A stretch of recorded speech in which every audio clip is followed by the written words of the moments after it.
Hi అండి. Welcome back to Yamni channel. అందరూ ఎలా ఉన్నారు? బాగున్నారా? నేను కూడా చాలా బాగున్నానండి. ఇంకా నేనైతే బజ్జీ మిర్చి అయితే రెడీ చేద్దామని పచ్చిమిర్చికి వామ్ అది వేసి పెట్టానండి. పచ్చిమిర్చి మన ఇంట్లో వాడుకునే పచ్చిమిర్చి కూడా యూజ్ చేయొచ్చు. బజ్జీ మిరపకాయలే కాకుండా పచ్చిమిర్చి కూడా యాడ్ చేసుకోవచ్చు. మధ్యలో మొత్తం లోపల ఉన్నదంతా తీసేస్తే ఘాట్ అనేది పోయిద్ది మాట.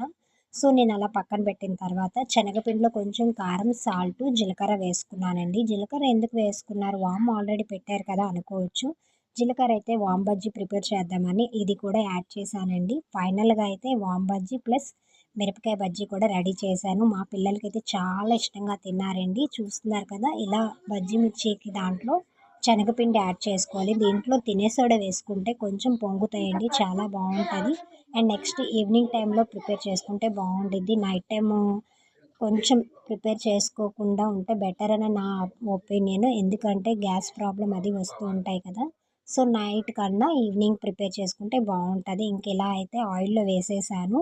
చాలా బాగా వచ్చిందండి. మనం బయట చేసుకున్నట్టుగానే అనిపించింది. ఇంకా పిల్లలకి హాలిడేస్ వచ్చాయి కదా ఈ వర్షం తుఫాన్ నుంచి. సో ఇంట్లో అయితే ఏదో ఒకటి కావాలి మమ్మీ అని అడిగేసరికి నేను ఇంకా ఇంట్లో ఇలా ప్రిపేర్ చేశాను అనమాట. చాలా బాగుందండి. పచ్చిమిర్చి కారమే లేదు అసలు. ఘాటుగా ఉంటాయి కదా కొన్ని కారం, కానీ బట్ నేనైతే లోపల అవన్నీ తీసేసా కదా సీడ్స్ లాంటివి.